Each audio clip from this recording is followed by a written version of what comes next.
This channel does not promote any violent, harmful, or illegal activities. All content provided by this channel is meant for an educational purpose only. Top quality और consistent performance के लिए सिर्फ silver pump नाम याद रखना। ফাঁকা মাঠের মাঝখানে জ্বলন্ত খড়ের গাদা থেকে এক মহিলার অগ্নিদগ্ধ দেহ উদ্ধার। দক্ষিণ 24 পরগনার ফলতা থানার বেলসিনা 2 নম্বর গ্রাম পঞ্চায়েতের শ্রীচাঁদবুদা এলাকায় শোরগোল। উদ্ধার হওয়া মহিলার পরিচয় এখনো জানা যায়নি। আজ সকালে দুই গ্রামের মাঝে ফাঁকা মাঠে খড়ের গাদায় আগুন জ্বলতে দেখে ছুটে যান স্থানীয়রা, আর সেখান থেকেই মহিলার দেহ উদ্ধার হয়। কথা বলবো, আমাদের সঙ্গে এই মুহূর্তে শুভেন্দু রয়েছেন, সরাসরি শুভেন্দুর কাছে যাব। শুভেন্দু, এই ঘটনা কিভাবে ঘটতে পারে? কেউ কি ওই মহিলাকে খুন করে তারপরে দেহ পোড়ানোর জন্য এভাবে খড়ের গাদায় আগুন ধরিয়ে যায়, নাকি পুলিশ এখনো পর্যন্ত কি জানতে পারছে? দেখো, আমি এই মুহূর্তে রয়েছি যে ফলতার গোপালপুর গ্রাম পঞ্চায়েতের বুদাগ্গা এবং বনহগলা গ্রামের মাঝামাঝি। আমি দেখানোর চেষ্টা করব দুই গ্রামের একেবারে মাঝখানের এই জায়গাটা, চারদিকে ধানের জমি এবং এই বাগানের মধ্যে প্রায় মানুষ সমান খড় ছিল, খড়ের গাদা ছিল, এবং সেই খড়ের গাদাতে ভোর 3টে নাগাদ আগুন জ্বলতে দেখেন স্থানীয় এক বাসিন্দা। তিনি গ্রাম থেকে গ্রামবাসীদের ডেকে আনেন। ডেকে আনার পরে দেখা যায় এই খড়ের গাদার মধ্যে এক মহিলা এই খড়ের আগুনের মধ্যে কিন্তু জ্বলছিল। এরপর পুলিশকে ফলতা থানায় খবর দেওয়া হয়। পুলিশ এসে দেহ উদ্ধার করে ময়নাতদন্তে পাঠিয়েছে। তবে এই ঘটনায় জানা যাচ্ছে, তোমাকে আমি আরেকবার দেখানোর চেষ্টা করব যে এই যে রাস্তা পাশের একদম একেবারে যে সরু রাস্তা, যে পুলিশ যেখানে রয়েছে তদন্ত করছে, খতিয়ে দেখছে, এই সরু রাস্তা দিয়ে কিন্তু দুই গ্রামের সংযোগকারী একটা রাস্তা। সন্ধ্যের পর কিন্তু প্রয়োজন ছাড়া এই রাস্তা দিয়ে কেউ যাতায়াত করে না।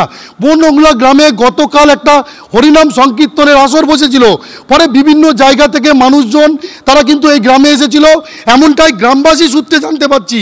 ফলে এই যে মহিলা যে অগ্নিদগ্ধ অবস্থায় মারা গিয়েছে সে কিন্তু এলাকারই নয়, কারণ এখন বাজে প্রায় 3:30-এর কাছাকাছি। ফলে এই 3:30 পর্যন্ত কিন্তু এই বনহগলা এবং বুদা গ্রাম সব আশেপাশে গ্রামের যদি কোনো মহিলা নিখোঁজ থাকতো তাহলে কিন্তু তারা নিশ্চিত পুলিশের কাছে দ্বারস্থ হতো। ফলে এই এলাকার মহিলা কিন্তু সে নয়, ফলে বাইরে থেকে তাকে নিয়ে আসা হয়েছিল এবং এখানে এনে এমনকি তদন্তে পুলিশ জানতে পেরেছে এবং এই জায়গা থেকে কিন্তু মদের কিছু বোতল উদ্ধার হয়েছে। ফলে স্থানীয়দের অনুমান যে গতকাল রাতে মধ্যরাতে এই মহিলাকে নিয়ে আসা হয়েছিল এই জায়গাতে। এখানে মদ্যপান করার পর তারপর তাকে খড়ের মধ্যে এখানে খুন করার পর তাকে খড়ের মধ্যে পুড়িয়ে দেওয়া হয়েছে, এমনটাই অনুমান করছেন এলাকার বাসিন্দারা। কারণ এই জায়গাটা একেবারে ফাঁকা, ফলে দুষ্কৃতীদের একেবারে সেফ জোন। ফলে এই জায়গাতে এই দুষ্কর্ম করতে সাহস দেখিয়েছে দুষ্কৃতীরা। আশেপাশে কিন্তু একেবারে গাছ জঙ্গল, ধানের জমি, ফলে সিসি ক্যামেরার কোনো ব্যাপার নেই। ফলে সিসি ক্যামেরার ফুটেজ যে খতিয়ে দেখবে পুলিশ, সেই সিসি ক্যামেরারও কিন্তু কোনো জায়গা পায়নি।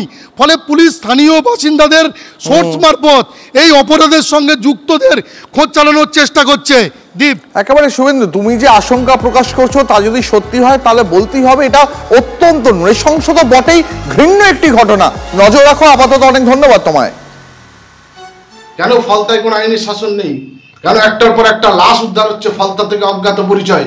বহু লাশ এই তৃণমূল জামানায় উদ্ধার হয়েছে যার কোনো যথাযথ তদন্ত হয়নি। কেন লোপাট করা হচ্ছে প্রমাণ? কেন এরকম জ্বলন্ত বডি পাওয়া যাচ্ছে? আজকের এই অজ্ঞাত মহিলাটা কোথা থেকে এলো? কেন তার পরিচয় পাওয়া যাবে না? প্রশাসনকে খুঁজে বের করতে হবে। রাত্রে আমরা দেখেছি যে কোনো কিছু হয়নি, রাত্রে লোক গেছে যাতায়াতের জন্য। রাত 8টার পর একটা জেলে আছে, জেলের পর দেখেছে দাদা জ্বলছে। কি জ্বলছিল এখানে? এখানে জ্বলছে বলতে খড় ছিল, খড়টা যে জ্বলছে, খড়টা দেখতে ওনারই খড় ছিল। লেবাদের গাড়ি দেখে গিয়ে এরকম তোমার হাত উঁচু করে আছে, উনি ভয়ময় চলে গিয়ে সহকর্মীকে ডাকে এসে দেখে এরকম অবস্থা। তার পুলিশের থানা ফোন করতে পুলিশ নিয়ে যায়। মেয়েটাকে এগিয়েই খুন করেছে। কি করেছে? ওই মানে গাদায় চাপা দিয়ে আগুন ধরিয়ে দিয়ে গেছে। এখনো জানতে পারিনি, আমরা কেউ জানতে পারিনি। বাইরেরই হবে, গ্রামে, আমাদের গ্রামে কেউ হতে পারেনি, কি এই গ্রামেও কেউ হতে পারেনি। এবার দক্ষিণ দমদমের ছবি দেখাবো। দক্ষিণ দমদমের প্রমোদনগরে হারহিম করা ঘটনা। মত্ত অবস্থায় প্রতিবেশী চোখ উপড়ে নিলেন আরেক প্রতিবেশী। অভিযুক্তকে ধরে বেধড়ক মার দেয় স্থানীয়রা। আরো বিস্তারিত জানবো, কথা বলবো। রঞ্জিত রয়েছেন আমাদের সঙ্গে। রঞ্জিত, এমন কি ঘটনা ঘটলো যে একজন মত্ত অবস্থায় আরেকজনের চোখ উপড়ে নিল?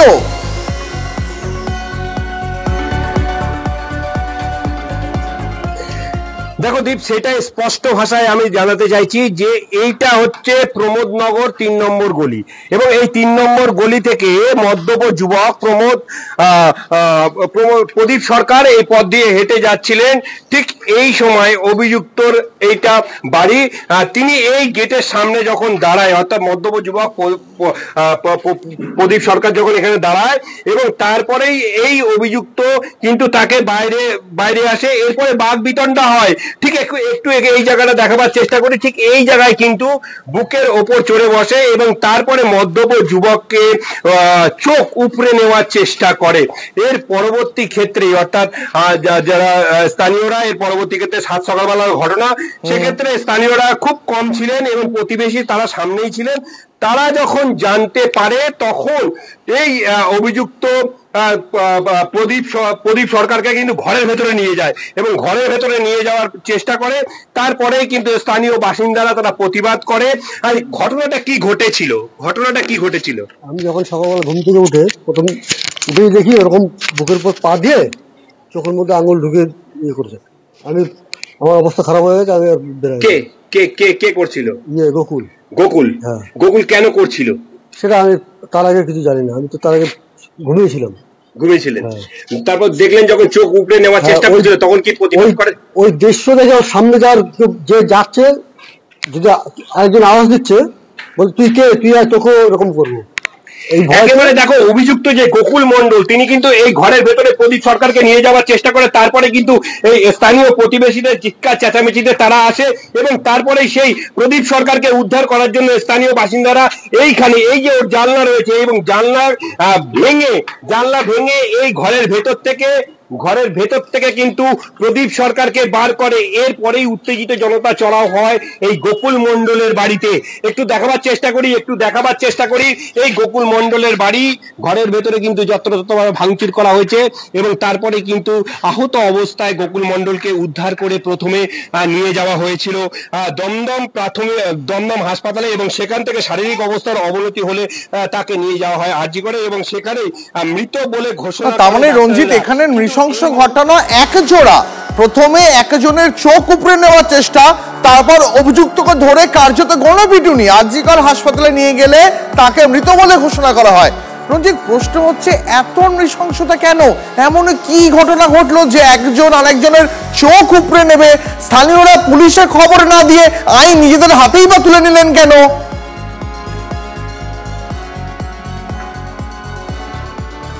দেখো, আইন তুলে নেওয়ার প্রবণতা এ রাজ্যে কিন্তু একাধিক উদাহরণ রয়েছে। একটু জানার চেষ্টা করি, স্থানীয়রা যারা রয়েছেন তাদের কাছ থেকে একটু জানার চেষ্টা করি। স্থানীয় অনেক মহিলা রয়েছেন, এবং কি ঘটনাটা ঘটেছিল? আমি দেরি করে উঠেছি, আমি জানেন না? দেখো, একেবারে কিন্তু স্থানীয়রা একটুখানি তারা আতঙ্কিত রয়েছেন, ভীত সন্ত্রস্ত রয়েছেন। তারা কিন্তু ক্যামেরার সামনে মুখ খুলতে চাইছেন না। অর্থাৎ আইন শৃঙ্খলার পরিস্থিতি একেবারেই দমদম, তুমি যদি দেখো দমদম থানা জুড়ে একাধিক কিন্তু অসামাজিক কার্যকলাপ ঘটনা ঘটে যাচ্ছে এই কয়েক মাস যাবত, এবং তুমি দেখেছো একেবারে রঞ্জিত, নজর রাখো, নজর থাকবে আমাদেরও। দক্ষিণ দমদমের প্রমোদনগরে হারহিম করা ঘটনা, মত্ত যুবকের চোখ উপড়ে নেওয়ার চেষ্টা প্রতিবেশী, অভিযুক্তকে ধরে বেধড়ক মার এলাকাবাসী। আরজিকর হাসপাতালে অভিযুক্তকে নিয়ে গেলে তাকেও মৃত বলে ঘোষণা। উঠে দেখি ওরকম ধরে মেরে ধরে আছে সকালে। কিভাবে মারছিল? মারাটা আমরা দেখিনি, চেপে ধরে আছে ওইটা দেখেছি। চোখ তো বের করে দিয়েছে, কি করে বের করেছে সেটা আমরা কেউ দেখতে পাইনি। এর আগে অনেকবারই এরকম করে, যাকে পায় তাকেই ওরকম কামড়ায়, ছিঁড়ে পুড়ে নিয়ে নেয়। গোকুলের ওপর কি কেউ চড়াও হয়েছিল? না না না, গোকুলকে কেউ মারধর করেছে? না, কেউ মারধর করেছে। যা করার পুলিশে করেছে, পুলিশের হাতে আমরা ধরে দিয়েছি। যা করার ওনার করেছিলেন। মধ্যমগ্রামে হারহিম হত্যাকাণ্ডের চাঞ্চল্যকর তথ্য। পিসি শাশুড়িকে খুনের পর বাড়িতে দেহ রেখে ট্রলি ব্যাগ কিনতে যায় মা মেয়ে ফাল্গুনী ও আরতি। রবিবার সন্ধ্যায় খুনের পর সোমবার বড়বাজার থেকে সেই ট্রলি ব্যাগ তারা কিনে নিয়ে আসে।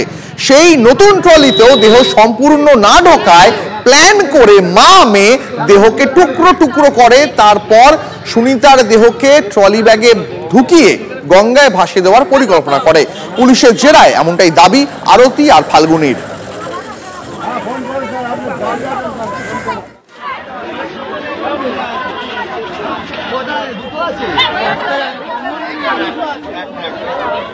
এখানেই শেষ নয়। 11ই ফেব্রুয়ারি মধ্যমগ্রামের বীরেশপল্লীতে যায় সুমিতা। খুনের আগে সুমিতাকে বর্ধমানে তার স্বামীর কাছে নিয়ে যায় মা মেয়ে। নিয়ে গিয়েছিল হাইকোর্টের এক আইনজীবীর কাছেও। কিন্তু প্রশ্ন হলো, সুমিতাকে কেন তার স্বামীর কাছে নিয়ে গিয়েছিল মা মেয়ে? কেন নিয়ে যাওয়া হয়েছিল উকিলের কাছে? জানতে সুমিতার স্বামী এবং ওই আইনজীবীকেও পুলিশ জিজ্ঞাসাবাদ করবে।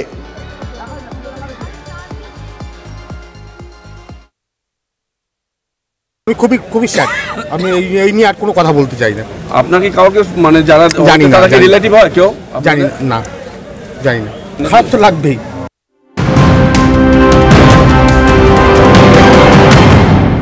এবার আসানসোলে খবরে নজর রাখবো। হস্তশিল্প মেলায় বিধ্বংসী আগুন, পরপর পুড়ে ছাই একাধিক দোকান। জলের বোতল, বালতি নিয়ে আগুন নেভানোর চেষ্টা করেন স্থানীয়রা। অনেককে দেখা যায় 1 লিটারের জলের বোতল নিয়েও আগুন নেভানোর চেষ্টা করছেন। সরকারি মেলা ছাই। 1 ঘন্টা পর ভস্যে জল ঢালতে আসে দমকল। ক্ষোভে ফেটে পড়েন ব্যবসায়ীরা। তারা দমকল কর্মীকে ঘিরে বিক্ষোভ দেখাতে থাকেন।